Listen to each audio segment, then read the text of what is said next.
Hi, welcome back. In this video, as promised, I'm going to walk you through my client meet and greet template. And if you're new here, my name is Kelly Sue. I teach people how to become a virtual assistant with really no experience, but also not only how to be a virtual assistant, but how to be a VA or a freelancer, side gigger in a service-based industry. I'm also a pet sitter, so that can apply. But to do so in a way that you're putting your nervous system first. You're honoring your nervous system needs really before anything else. And you won't hear that a lot out there in the business entrepreneurial world. It's usually like, how do I get more clients? How do I stay booked and busy? Right? That's not how we roll here. That has never been how I roll. That is not how I roll. And so I'm going to walk you through this client meet and greet template, but I'm also going to give you the behind the scenes workings of my mind as I'm going through these questions, because it's not just black and white. It's not just like Q&A, right? To me, as I'm going through this meeting with someone, I am reading, and that'll be fodder for another video, the whole how you read a client thing, but I'm reading between the lines. I'm reading their energy. I'm feeling how does it feel to be essentially in the same working space with this person? And how does that feel to my nervous system? So, yes, this is a practical document and a practical meeting, and it serves as a filter for me. This is not a kickoff call. We have not decided to work together yet. This meet and greet comes at a time in between. So, the client has reached out. I just want to make sure that this is my first time doing a video, okay, with a little share thing. So bear with me. Um, the client has reached out. There's been an inquiry through or a referral. You've had a little bit of email back and forth. It seems like a good fit. You haven't totally filtered them out yet. So you're like, okay, cool. Everything sounds good on email. Let's set up a meet and greet. So this is kind of like, I would say the second step. First step is like email back and forth filter, right? And if they essentially pass that first round, then they get to this meeting, which is a meet and greet, which essentially is synonymous to a meet and greet if you're a pet sitter. Like I would do those also all the time. We would have a little exchange. Then I would go to their house, meet them, meet the pet, see the house. This is all before agreeing to anything, right? It's really just how I always say it, to make sure we're a good fit all around, both of us. For you hiring me and for me working for you, right? So that's what this meeting is about. And yeah, so I'm just going to go through it. And as I go through it, I'm sure I'll just like be spinning off, what's going through my mind as I'm asking these questions. Now, some of the questions on this sheet that are asterisks, these are ones that I have on my contact form on my website. So I do already know them and I've probably already filled them in if they have submitted a contact form. The contact form is very short. It just has like, I think, name, website, how long you've been in business, and what are your top 3 tasks you're looking for. Because that helps me go to their website, vet them, on my own. And it helps me know if they're seeking something that is within my wheelhouse or not right out of the gate, right? Because if they're going to ask me for videography or reels or WordPress help, which I feel like I'm going to start getting known for, like, I hate all those things. I'm going to say, I'm sorry, just out of the gate, it's not what I specialize in. But if they're asking for other things, then okay, like let's move forward and continue to see if we're a fit. And the reason why, this is the other thing with like how I do business, I feel like I'm always putting on the brakes on people, right? We go at my pace, essentially, in the beginning, because this is an important moment. And again, if you watch my other videos, I am in this for the long game. I am not a quick turnaround, always looking for new clients, project-based type of VA. I want to find someone who, you know, I really resonate and click with well, and who I'm going to be able to work with for the long haul, a couple years at least, right? So I do slow it down because to me, this is a relationship we're getting into, and it's a long-term relationship, right? So just, you know, similar to anything you're going to commit to, like kind of long term, and doesn't mean forever. I understand people's businesses grow beyond me, beyond me helping them. And I see that, and that's fine. But like, I'm not going to be in this for like 3 months and then out, right? So I am always putting on the brakes at this early stage to see if they will be okay with that, right? Because sometimes that's not cool for people and they want just a quick fix to something. And cool, that's not me. You can go find a quick fix. Um, and if they'll stay with me and it seems like they're appreciating what I'm doing intentionally along the way by forming kind of a relationship, making connections, but also this slowing down and connecting, it creates trust, which for me is like a baseline, right? And it is why people keep me around. So this is all intentional in the background. This like going slower, putting on the brakes. Like I'm not just going to pick up work from you via email if we've never met, right? So this is like how I go. And this just kind of happens this happened organically. This is just how my nervous system goes. And this is kind of how I've then built my like processes into my business. Um, let's see, where is this little thing? I just want to make sure I'm never like in the way of what you're seeing. Okay. So client name, business name, business industry, you want to find out, are they in finance, architecture, mental health, whatever. How long have you been in business? This is important because it gives you a grasp of like, okay, have they been in the long game? Have they been in business for, 8 to 10 years? Have they only been in business for like a year and a half? It just gives you context as to where they are in their business owner journey, right? Someone who's been in the game for 8 to 10 years, they're a seasoned business owner, solopreneur maybe, but someone who's only been doing their own business for a year or two, they could potentially be kind of a mess, but in a good way, in a way that you can help them a lot. So you want to know how long they've been in their game. And then you just ask about their business industry niche. Who do you serve? So it's like you want to know. You want to know who their clients are, kind of how they serve them. This is kind of basic stuff. Um, then this one gets into a little more helpful data. Have you ever worked with a virtual assistant or outsourced tasks before? If so, what went well and what didn't go so well? This can have so many types of answers, and it can tell you, if they've never hired anyone before, it can tell you how they might have a hard time delegating. They might have a hard time letting go and letting someone else kind of take the reins of things, a little bit perfectionistic, a little bit micromanaging. And there's nothing like totally wrong with that, as long as eventually they're able to let it go. It could also, tell you, like I remember one of my first clients, she was like, yeah, I tried to hire my niece, not free labor, but she tried to hire her for like a project. And her niece was probably like an adult, like probably in her 20s or something, just for like some extra cash. And, she totally bombed this project, which wasn't that hard. I mean, it was literally just looking up websites and putting it on a spreadsheet, essentially.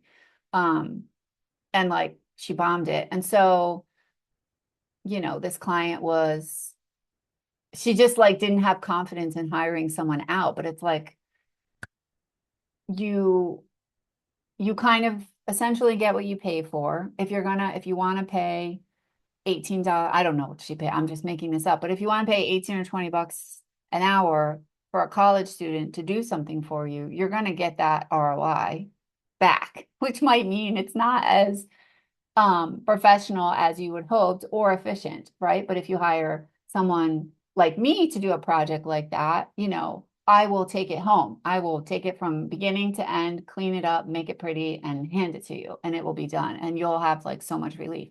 So hearing these stories is just helpful. And also, as they're talking, sharing the stories, you can be gathering intel about them. How are they speaking of this person? Are they still speaking kindly of the person who they chose to work with and then it didn't go so well, right?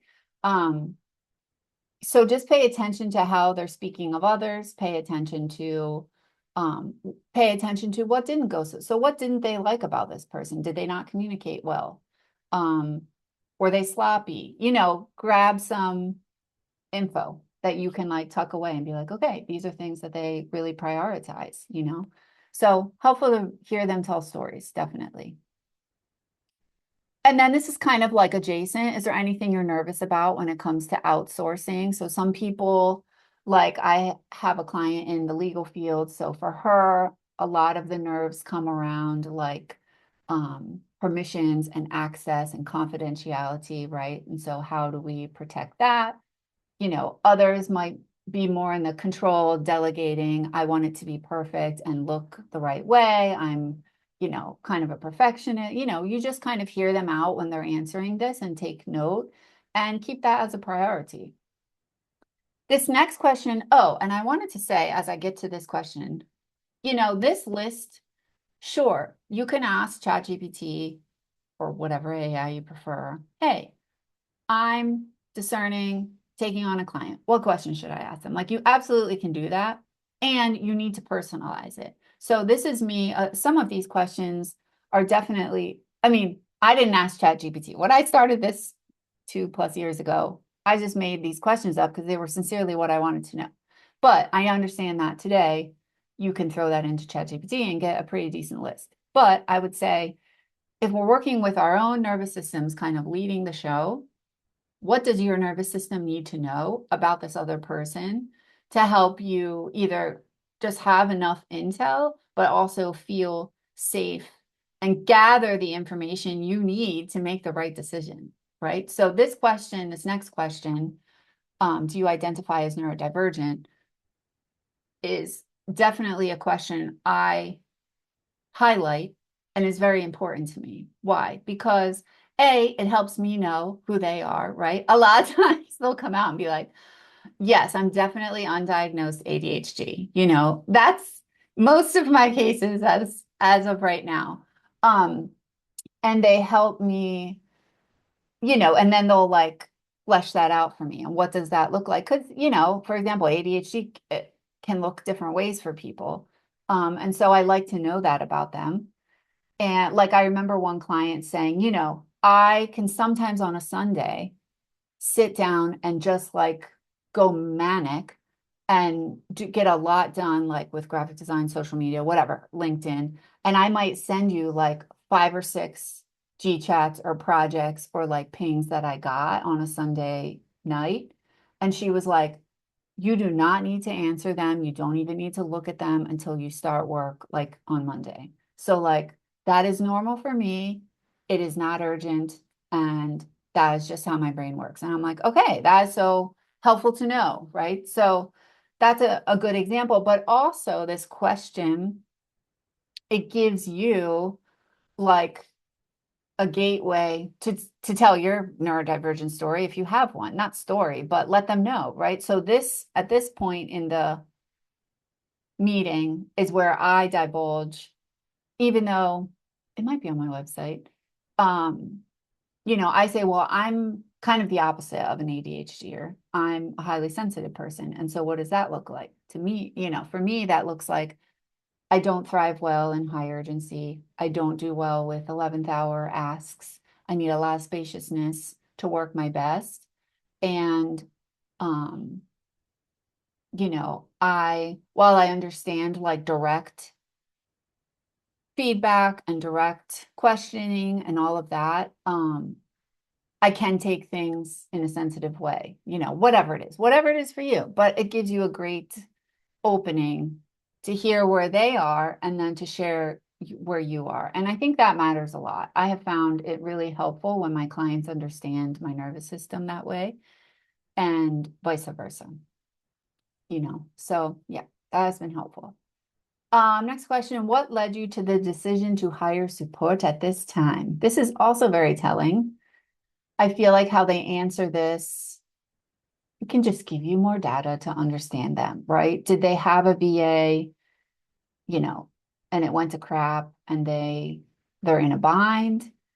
Have they just been in business maybe 2 years and have never had help? So they've been growing and this is the time when they need help. It kind of helps you know what you're walking into. Like I've walked in on that moment where they haven't had help and I'm kind of their first hire. I have walked into someone had a VA, that VA got sick, had personal problems, kind of had to leave, like kind of ghosted. So I came in, so she was used to having a VA, but there was some work I had to clean up from that person. So it just gives you context to what you're walking into. And also, again, you can hear how they're talking about their experiences and just like gather more intel. It just gives them, this is the thing I have found, just listen.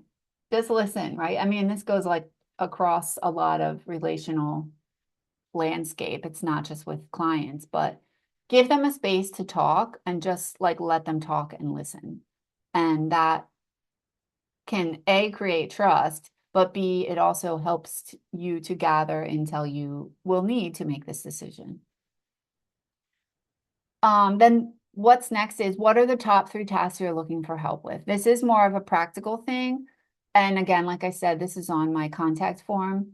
It helps you to know, you know, are the top 3 priorities something really deeply in your wheelhouse? And not only can you do them, because a lot of things will probably you can do, right?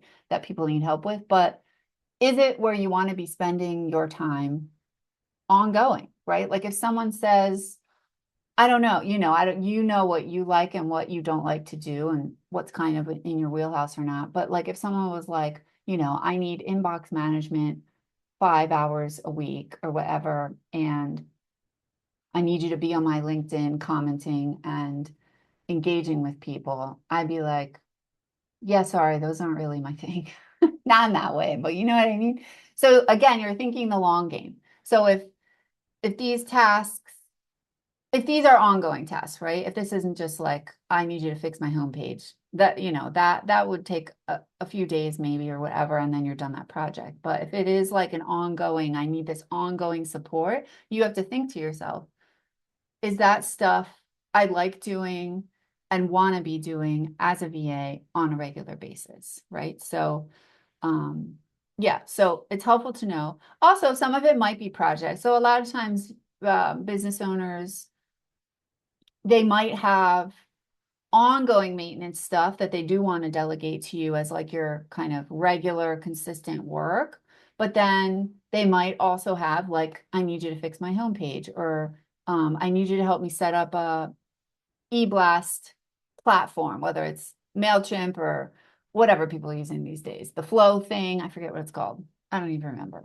Um, can you set up a newsletter system for me? So setting up those things or fixing those things, those are like a one-time project, but it's an somewhat urgent need for them if they put it on this list. So you'll kind of know, okay, I can get those things done and then have ongoing work. You're also kind of seeing that, are they asking for stuff that will be repeatable, ongoing work for you? Or is this more project work, right? So if someone came to this answer and was like, I need you to fix my homepage, I need you to clean up my Google Drive, and I need you to update my LinkedIn like banner and profile picture. That's all great. But guess what? Those things are all small projects. So I could get them done in a week for you. Are you going to have more work for me after that? Right? So that is an important question to know. Like, and you can still take that person on if you like them, because you know what? After you do those small projects, they might keep feeding you more things. But that is really important to ask, because you have to see the things they're giving you. Okay, is it a project with a start and an end? Or is this like something they're going to need ongoing help with? And maybe I'm like, what's it called? Beating a dead horse. But that's really important to know. Because you don't want to sign a client on and be like, oh yeah, I got a new client. They have all this work for me. And then you're in it and you're done in like a week or two with their projects. And then you're like, oh wait, do they have anything actually ongoing for me to help with? Right. So, and it's important that you're transparent about your desire to be like a team member for them, like an ongoing support, right? I mean, and that's my orientation. Like I can do a ton of projects while we're in this contractual agreement.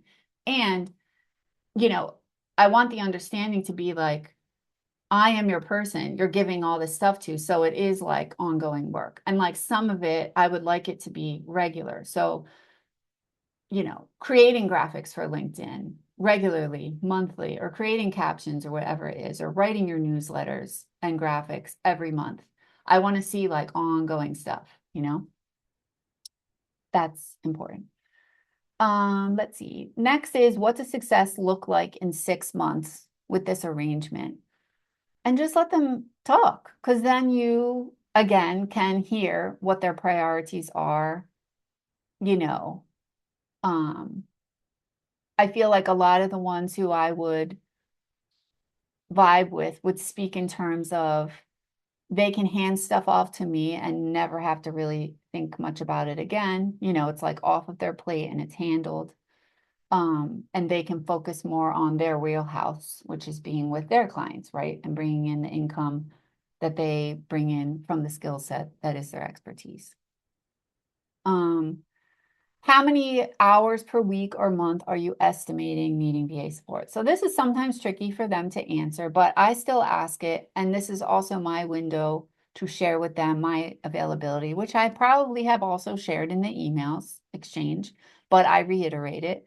And this has fluctuated for me depending on where I was in my VA journey, right? Like in the beginning, I might have been open to taking on someone who needed 8 to 10 hours a week. Like I would have loved that. But at this point right now, I don't have that capacity. Could I take on someone for 2 to 4 hours a week? Absolutely. So you want to hear where they're at and like, is what they can afford and offer you kind of matching your availability and what you're looking for, right? And then yeah, you can ask if they have questions for you and let that just be an open forum, and they can ask anything and just, answer transparently. How did you hear about me is on my form. So sometimes that's a referral. Sometimes people just find you. And then the second part is kind of more specific because it also has a piece of intel for you. What prompted you to reach out to me specifically? Did they like my website? Did they trust that so-and-so referred them to me? What was it specifically, if there is anything, or did they just email 10 VAs and they wanted to see who would get back to them? It's just helpful. Okay, so that first part is all about them. You're gathering information about them. And the next section is, feel like I want to stretch. Goodness, I feel like a lot, right? And you can do that with them on the call too. Because it can be, I would say these meetings can be easily like 45 minutes, give or take. So the next section is more like me sharing, this is my chance to be like, this is how I work in a nice way. So, and it's stuff that I mentioned in my contract, but that I want to have the chance to say to them face to face as well. Again, just making sure I'm not like blocking. I want to have the chance to say face to face so that they really hear it from me. Because if you just have it hidden somewhere in your contract, they may not really read. Let's be honest. People don't read emails. That could be a whole nother VA thread. How people don't read emails. Oh gosh, if you know, you know. Anyway, okay. So my working style. This is me. You have to have your sense of what your boundaries are, what your availability is, what your rates are. And I'll have videos about all those logistics and practical things as we move forward, like in the YouTube channel, but you want to have these on deck to share live with with this person so that they know, because this is you vetting them. This is also them vetting you, right? If they want a VA who is on call, I am not for them, for example, right? So, and sometimes that is the expectation and you have to be clear. This is why you have to be clear. So I personally don't want to be on call. And that's a huge reason why I left being an executive assistant. I felt as a W-2 employee, I had to be on call or available during, certain work hours. And that was somewhat true. But as my own person, as my own business owner, own boss, as you say, um, I can choose not to be on call. And I work better just that way. I don't do well with like people needing me in high demand, like live. I just also find it highly inefficient because it's like if we're doing like deep work, whatever it is, graphic design on the web page, doing something for your federal annual report and on a federal website, if people are just like slacking me all day because they think they have access to me, that is just, it's not an efficient way to work, in my opinion. So this is also this is also a nervous system thing for me. I need to be able to sit calmly, peacefully, and do batch deep work. And then I can like look at messages or email. And if there's small things to answer, like I will. So this is an important piece for me, my working style. These are like my little notes, and then I flesh them out as needed. I said I work independently and I'm not an on-call VA. Once I have access and understand the scope of work, I will only reach out if I need your input or approval. And that is true. All of my clients will tell. I try to not bother my clients as much as possible because that's why they hired me, right? To take a load off, not to add to their load of people asking them a dozen questions an hour. I think that's a really important piece. Like there is going to be a transition when you're getting into their business, into their platforms, you know, trying to grasp how they like certain things done. That takes a little while, right? But once you're in there, once you've locked in on that and you have access to everything you need, God willing, I mean, there's always going to be, hey, do you have time for a cell phone code? If you're a VA, just get used to that because even if you have access as them, which I often do, there's still going to be a code sent to their cell phone. So whatever. But going back, I digress. Um, once you're in there and like locked and loaded into their business world, you should be able to, it's my opinion that you should be able to kind of go in, do your work as best you can. And unless there's really something you need to ask them, like if you're going to make a purchase of like over $100 or some subscription that you need to do the thing, yeah, ask them, you know, send it to them in a quick message. Hey, this costs such and such. Just wanted the okay. Done. They're probably fine about it. But like most things, once you know the business owner's mind and mindset and values, it's almost like a program it's like downloaded into your system. Okay, like, whatever. Susie likes things this way. These are her parameters. And like Jessica likes things like this way. And these are her parameters. It's like you shouldn't be bothering them that much, And my clients do give me a good amount of independence because they end up trusting me a lot, right? Yeah, yeah. I can't think. I'm sure there's been times in the beginning, especially with my longest term client, like when I was her employee, who is now my client. There were probably times I made a mistake or two and, something happened she didn't like. But that is very rare these days because I have experience and because I know if I have a nudge that I should ask them before pulling the trigger on something, I will ask them. You got to listen to that. You got to listen to that.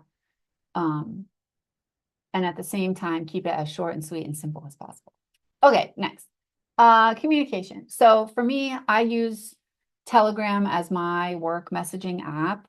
You can use something else. It's very clear. I don't do texting. I don't even carry that messaging app on my phone. I also don't keep any other business emails on my phone. So if you as a client need me to have a work email in your Google Workspace, that is not on my phone. The only emails on my phone are my personal one and my VA email. I prefer to not have a workspace email just because it's like another inbox to check, but I understand why they do it. And as someone who becomes like a real team member, you're often probably going to have another email in their Google Workspace, but that's okay. Um, so have a way for them to message you with, quick questions. I'm kind of someone who, if you need a new project or it's like, yeah, a new project, email me. If you have questions about something, message me on Telegram. That's me. You can have your own way, but make it clear and communicate it. Um, Scheduling and availability. Yeah, this is also something I explain to them because I have a few clients. I might not be in your business for like a whole day because if nothing is really urgent and I know when I'm working on my stuff for you, it could be a whole, Tuesday and I'm not even opening an inbox. And that is normal, because I know when I'm going to do your work and I know it's going to get done on time. And so that's that. So that's another piece related to not being on call, right? So again, this is just how I function. It has worked well for my nervous system. Um, Availability.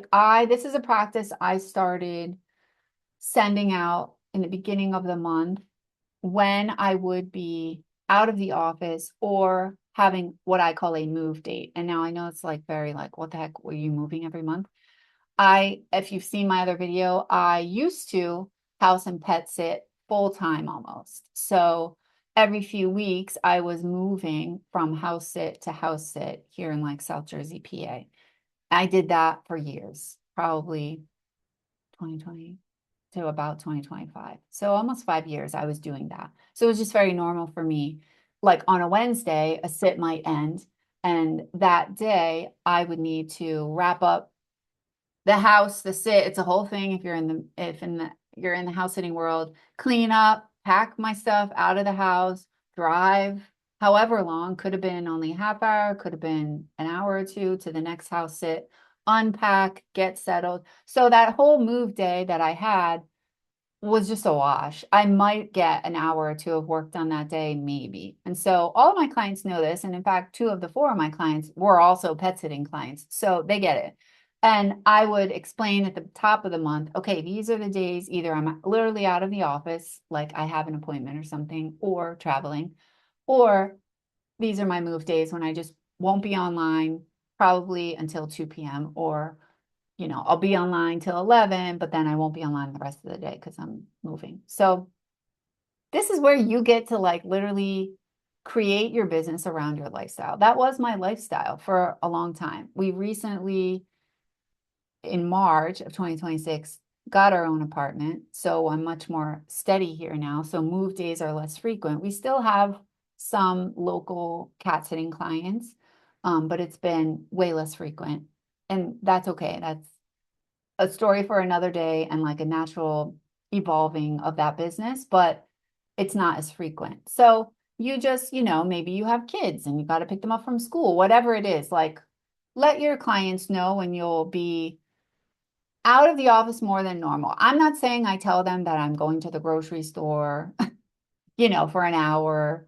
Um, Smaller things you don't have to tell them. But if you're going to be offline on a day when you would normally be working for like half the day, then I feel like it's worth letting them know.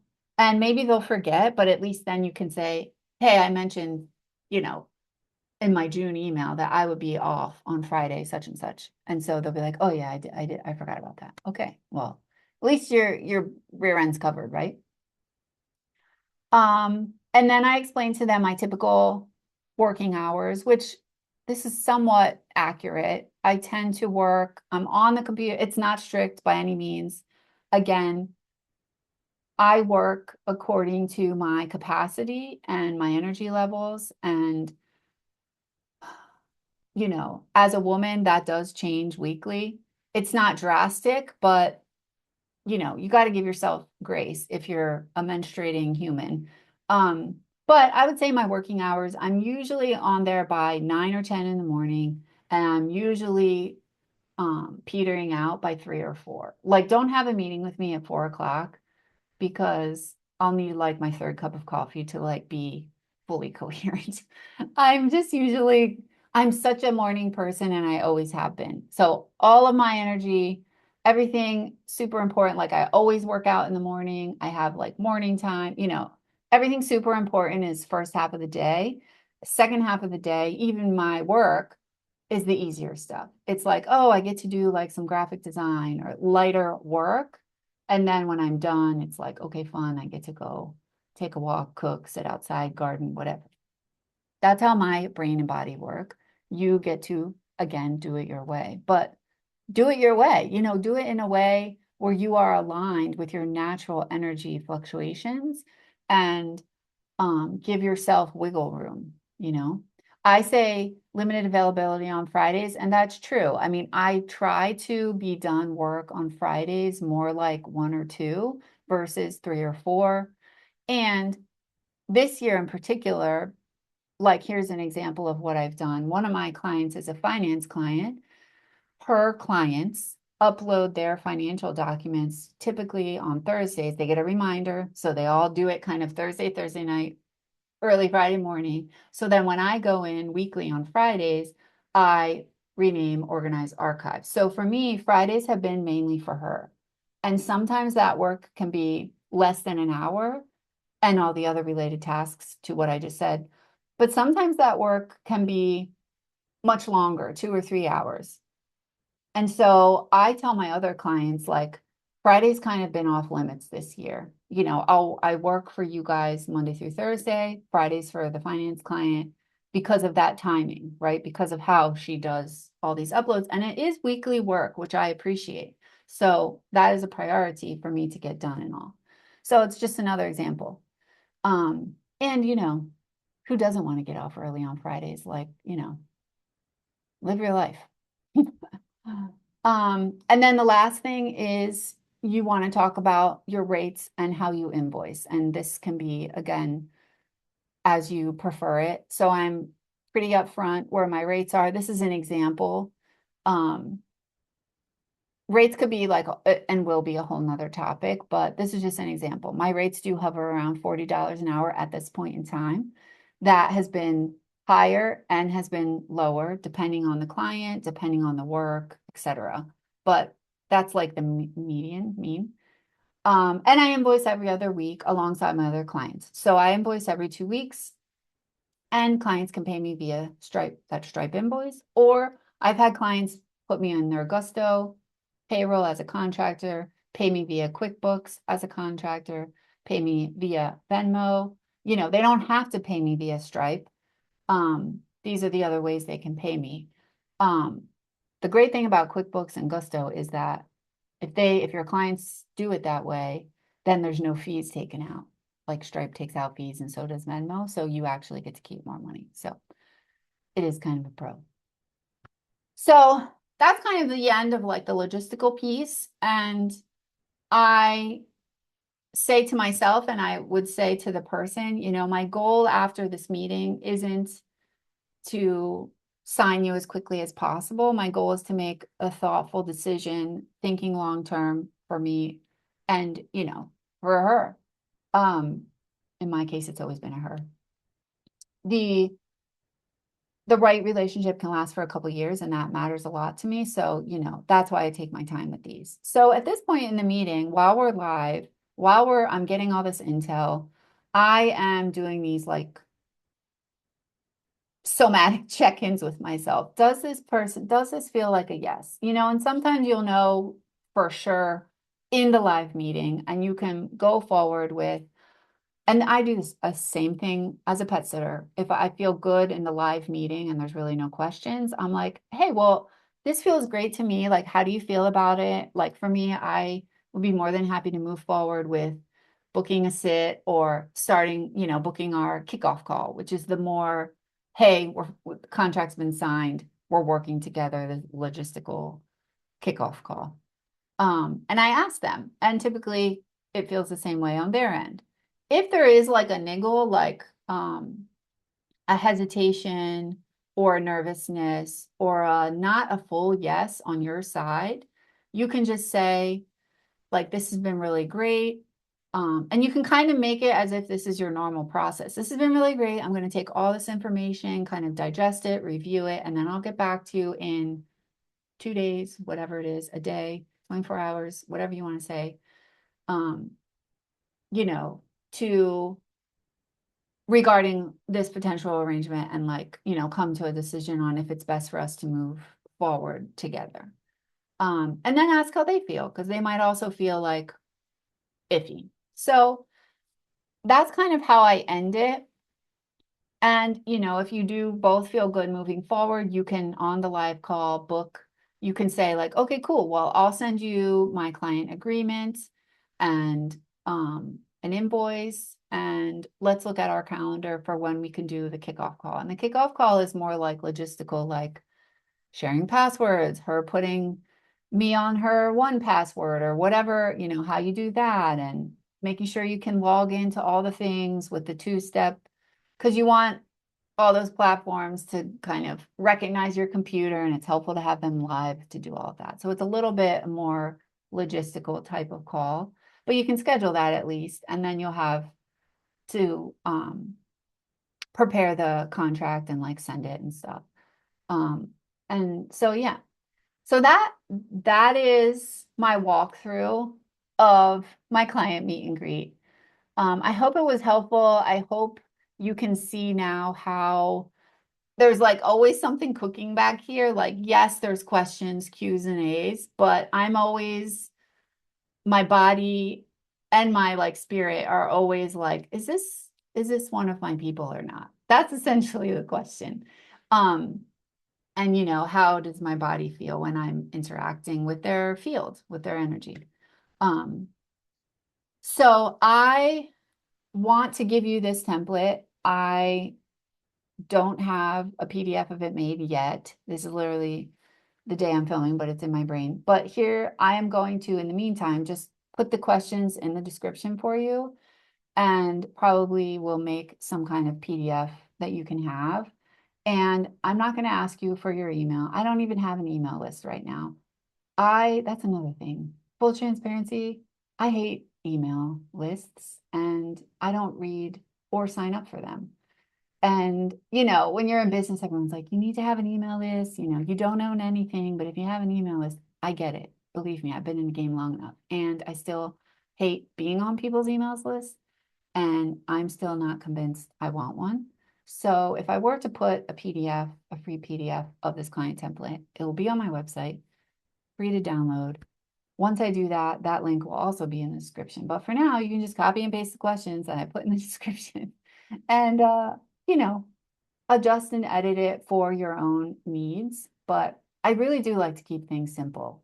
And this is a perfect example of what I mean. Like, I'm not going to make some whole funnel and ask you to go through it. Like, I hate all that stuff. So take the questions, take the energy piece of it, make it your own, put the brakes on, slow down, get all the information you need, sleep on it if you need to. Don't rush any decisions.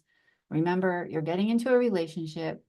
You're not just doing a project. I mean, if you're here and you've watched it this long, then you're like me. You're not just doing a project. You're getting into a relationship. So take your time with it. Okay, I am going to stop there.